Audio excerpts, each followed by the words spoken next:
How's it going, you big beautiful bastards? Welcome back to another career resim. Today, as you can see, we have good old Eli Manning. We've already done his fellow draft mate, Ben Roethlisberger. Now we're doing Eli, and obviously next I'm probably going to do Phillip Rivers and maybe make the entire team his kids, because I think he's got enough kids at this point to make a team. So as of right now, he is the projected number 2 overall pick in the draft. I had him at 1, but CJ Stroud decided that he wanted to be number 1, and my controller just died. That being said, though, let's get right into this. Let's see where Eli goes. The Texans have the number 1 pick after going 2 and 15. They have the potential to take him. They probably won't, because they'll probably take CJ. And he goes number 1 to the Houston Texans. Okay, I was wrong. That means that CJ's going to the Falcons probably. Let's just see. I get to take Christian Gonzalez. All right, but Eli Manning is a Houston Texan. I didn't actually expect him to go number 1. That's one of the first times we've actually had a number 1 overall pick in one of these. That almost never happens. So going to Houston is usually a career death sentence for all of these, but we'll see how Eli can do, if he can turn it around and make the Texans good, as he comes in as an 80 overall, sliding Davis Mills down to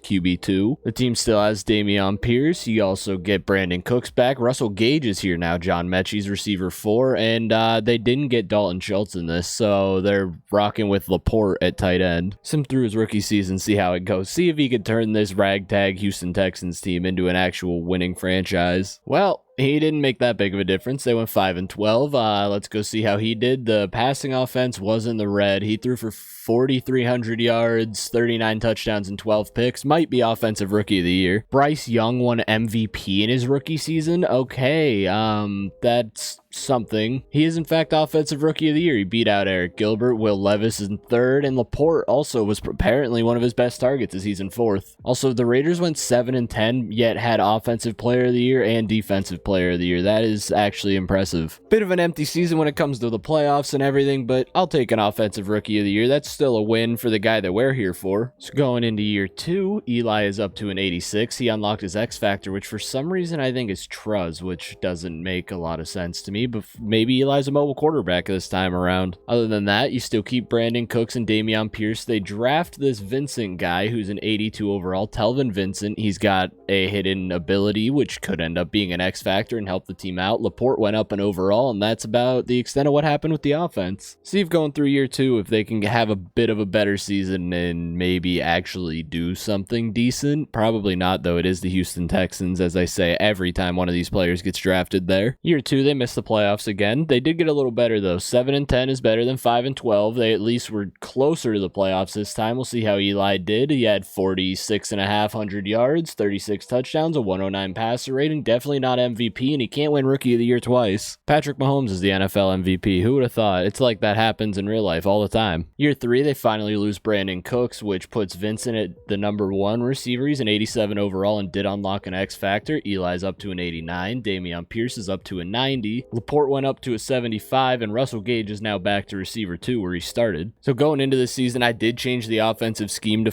kind of favor to Eli's style a little more. Someone made a comment on it on one of the last videos that I should have done that for Vic, so he ran the ball more, and I've kind of agreed. I think every sim now I'm going to kind of change the scheme to favor towards the player we're watching. They didn't do much better, but Eli must have. Passing offense is number 4. They went 5 and 12 and missed the playoffs again for the 3rd year in a row. Oh, Eli did a lot better. 5,100 yards, 34 touchdowns, 100 passer rating. I don't think that's going to be MVP worthy, but yeah, he should at least be on here, and he's not. What the hell? Going into year 4 now, I want to take a moment and say thank you everyone for watching. Everyone that watches these sims and enjoys them, I appreciate it a lot. You guys can feel free to leave a like and subscribe right now if you'd like, and leave any recommendations you guys have or requests for any other player you'd like to see me do in the future. Now as we go into year 4, Eli is up to a 93. Dameon Pierce is a 92. Vincent is a 91, still having his X Factor, and they lost Russell Gage and John Mechie, so the receiver 2 is now a 70 overall. And for the 3rd time in 4 years, they go 5 and 12 and miss the playoffs. The passing offense was ranked 20th. The defense itself is still in the red. The defense is not very good. Eli threw for 4,500 yards, 34 touchdowns with a 105 passer rating. Definitely not MVP, but still good numbers all around, as Tua is the MVP for the Tampa Bay Buccaneers. CJ Stroud actually ended up with the Giants and was on the MVP list before Eli Manning was. That hurts just a little bit. It's year 5 and he's gone. What the hell? This doesn't happen anymore. Oh my god. Eli Manning went to the Cleveland Browns and is now the starting quarterback. I didn't expect that. We're going into year 5. I didn't even say anything about it. I was like, okay, so we got a whole career here in Houston and now all of a sudden he's in Cleveland. That's so out of pocket. I love it. Yeah, he signed a 6-year contract. It's worth $150 million over 6 years, and he's now a Cleveland Brown. I don't even know what else to say. Eli is now a 94, still has his X factor in Cleveland. They got Clyde Edwards-Helaire. They don't have any of their receivers from real life. They have Cole and Winston here, but David Njoku is also still here, along with this really good offensive line with Joel Bitonio, Wyatt Teller, and Jack Conklin. Now that he's in Cleveland, maybe there's a chance. He goes from one team that has a terrible history to another one with a pretty bad recent history. We'll see if he can turn it around in Cleveland and take him to the playoffs. And there it is. They are finally in the playoffs, and they are playing the Miami Dolphins in the wild card round, and Eli Manning finally gets a shot at a Super Bowl. Let's see how he did in his first year as a Brown. He threw for 5,000 yards, 35 touchdowns, and had a 110 passer rating. Probably not the MVP, but those are pretty good numbers that might at least have him on the list, as Kenny Pickett's a Minnesota Viking and was 4th, and he was 6th now that he's a Cleveland Brown. And Patrick Mahomes won another MVP. Well, his first trip to the playoffs doesn't look like it's going to end very well, as they are down 40-30 now with no time left on the clock, and Eli Manning is going home in the wild card round in his first ever playoff appearance. Eli threw for 445 and 2 touchdowns. It seems like he tried, but the defense really just couldn't stop the Miami Dolphins. Eli's obviously still here going into year 6 as he signed a 6-year deal. Clyde Edwards-Helaire is still here. Winston is still here. Diami Brown is here now, and they also got David Njoku still. Let's see if this Browns team can get him back to the playoffs. They got a pretty good defense, unlike what he had in Houston, where the defense couldn't do anything to help out the offense. And they missed the playoffs entirely in year 6, going 8-9. Eli has one of his best seasons, though,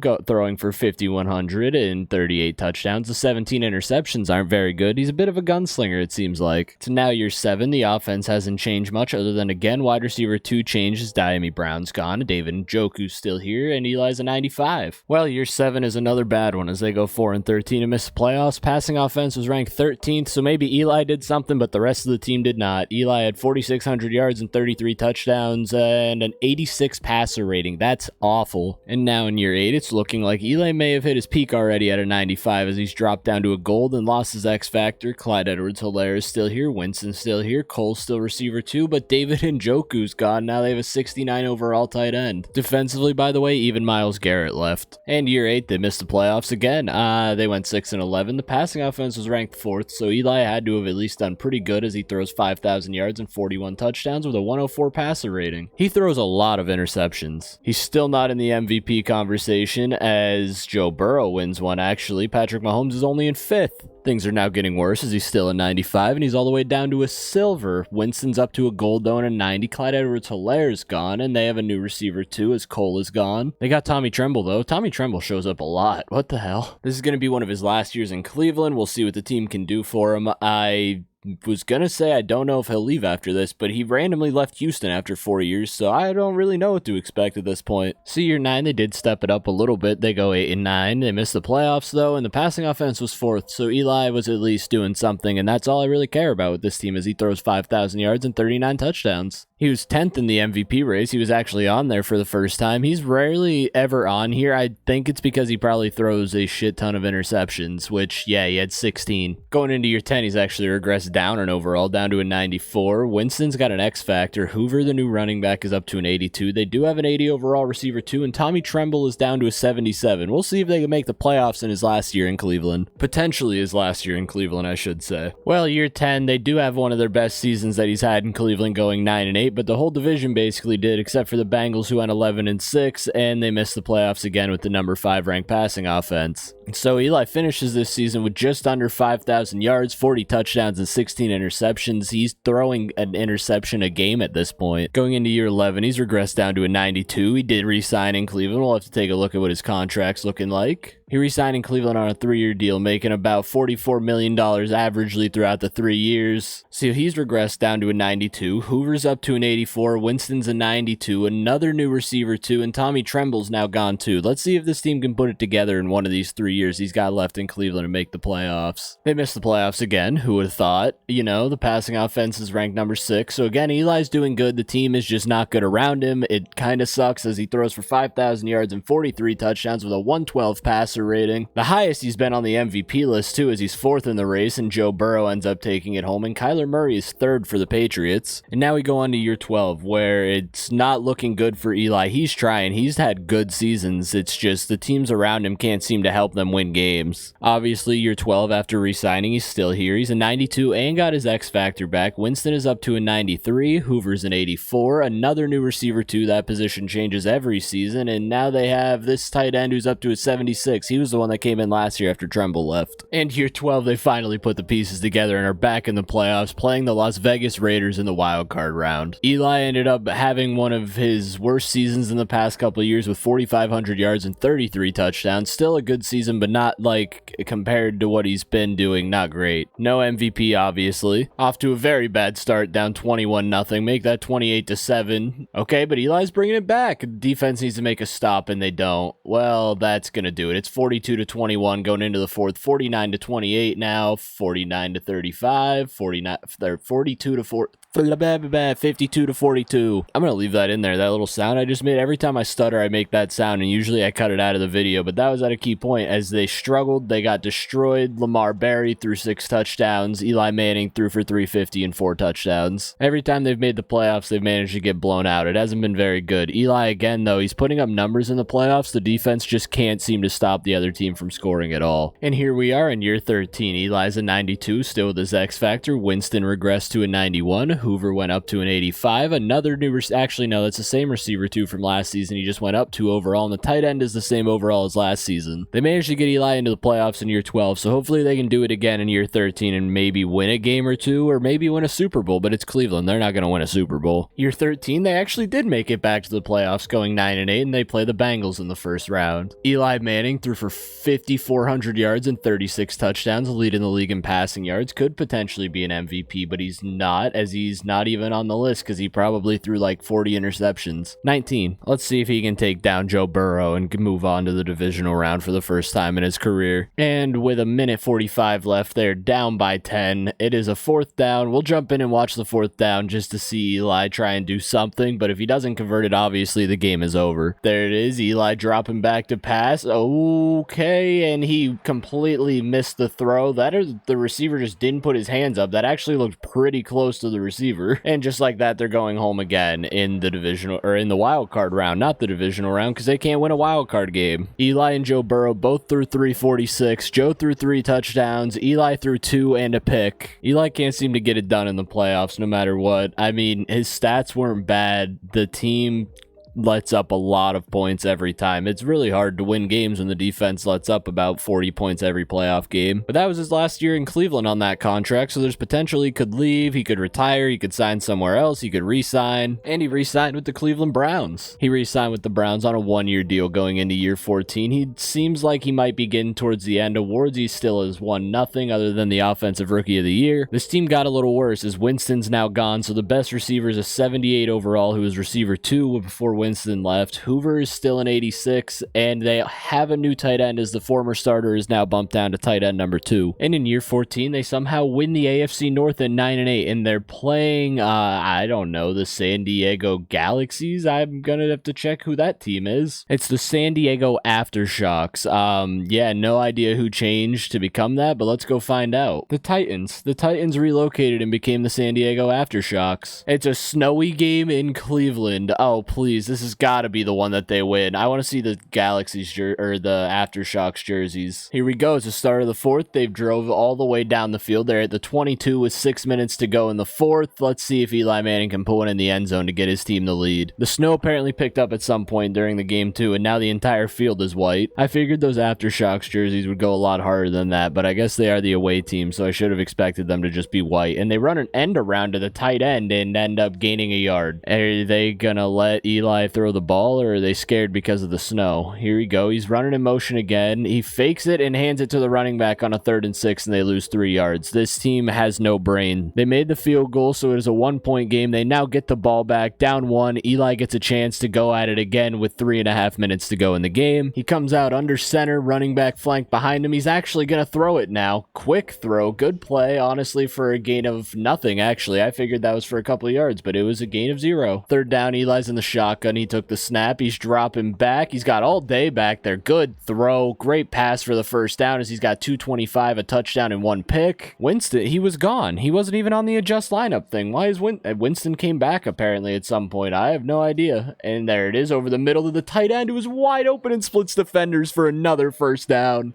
Here he is in the shotgun, actually throwing it, catches the snap one-handed and throws the dump-off pass and loses a yard. This has been a great drive. Great start. There he is, dropping back again. 1.5 minutes left on the clock, and he throws an interception. That was actually a great play by the safety running up from deep, and they're going to go home in the wild card round again. That was such a good play by that safety to run up and make that. I can't even be mad. And there it is. The Aftershocks run out the clock. They win the game by 1, and the Cleveland Browns are going home again in the wild card round as Eli threw 236 and 2 interceptions. So once again, going into this season, he's going to be a free agent, could potentially re-sign with Cleveland, could potentially leave and go somewhere else. We'll see what he decides to do. He did end up re-signing on a 1-year deal again. He's back in Cleveland for year 15. Let's see what the offense is looking like. So Eli's down to an 88 and a gold, finally lost his X factor. They brought in a new running back, a new receiver, and there's also a new receiver too, and a new tight end. So the team changed up completely on offense after not being able to win a wild card game the past 3 or 4 seasons. Once again, in year 15, they've stuck at 9-8 and somehow managed to keep getting into the playoffs like that, but now they play the Chiefs, who, if they still have Mahomes, it is not a good look for this team. Eli has one of his worst seasons by far with 4,400 yards, 27 touchdowns, and a 94 passer rating. I want to go into here and look at his career stats before we move on, just in case he retires after this season. In his career, Eli currently has 73,000 yards, basically, 543 touchdowns, and 214 interceptions, which has got to be close to an NFL record or something. Okay, I forgot, honestly, it's not even close to a record. Brett Favre has over 300, and he's the only one with that. He doesn't even have more than his real-life counterpart, who has 244. So here we go in year 15, though, into the playoffs to play the Kansas City Chiefs. They're probably going to lose this one, too, because they can't seem to win a playoff game to save their life, but at least Eli gets a shot. The Chiefs are basically running down the clock right now as it's a 3-point game. The Browns had just scored to make it a 3-point game. Let's see if they can hold them to a field goal, which they do. So Eli gets a chance with 38 seconds left and no timeouts to try and score a touchdown and win the game. He's dropping back to pass. He's going to end up throwing it to that tight end, or he throws it to the running back underneath with no time left on the clock for a gain of 4. There's 30 seconds left. You can't be throwing that. Now here we go. 19 seconds left on the clock. He's probably going to throw something dumb that doesn't get out of bounds, and that's going to end up doing it for the game because a lot of the receivers were deep, and it's over, and they're going home in the wild card round again. So I forgot to look at his stats before exiting the game, but Eli threw for 185 and 2 touchdowns. Mahomes threw for 310 and 2 touchdowns, as he's been in the league for 20 years already and is probably over 40 years old. Going into year 16, he re-signs on another 1-year contract. He's actually down to an 82 overall, so this could be one of his last seasons. The running back is an 84, the receiver 1's an 82, receiver 2 is a 75. This is going to be one of Eli's last seasons. I hope they can actually win a playoff game and give him an opportunity here. Oh wow, and they actually go 10-7 and make the playoffs in year 15. Good for them. They actually go 10-7 and make the playoffs in his 15th season. Let's see how he did stat-wise. Eli ended up throwing 4,800 yards and 34 touchdowns, 18th in passer rating. Definitely not an MVP, but a pretty good season. Career stats, he's up to 77,000 career passing yards, 577 touchdowns, and 220 interceptions. And now he gets to play the team that drafted him number 1 overall about 16 years ago at this point in the sim. Let's see if he can put them to sleep and finally win a playoff game. Now, can the Texans put a nail in the coffin? They don't. They give Eli the ball back from the 20 with a chance to win the game,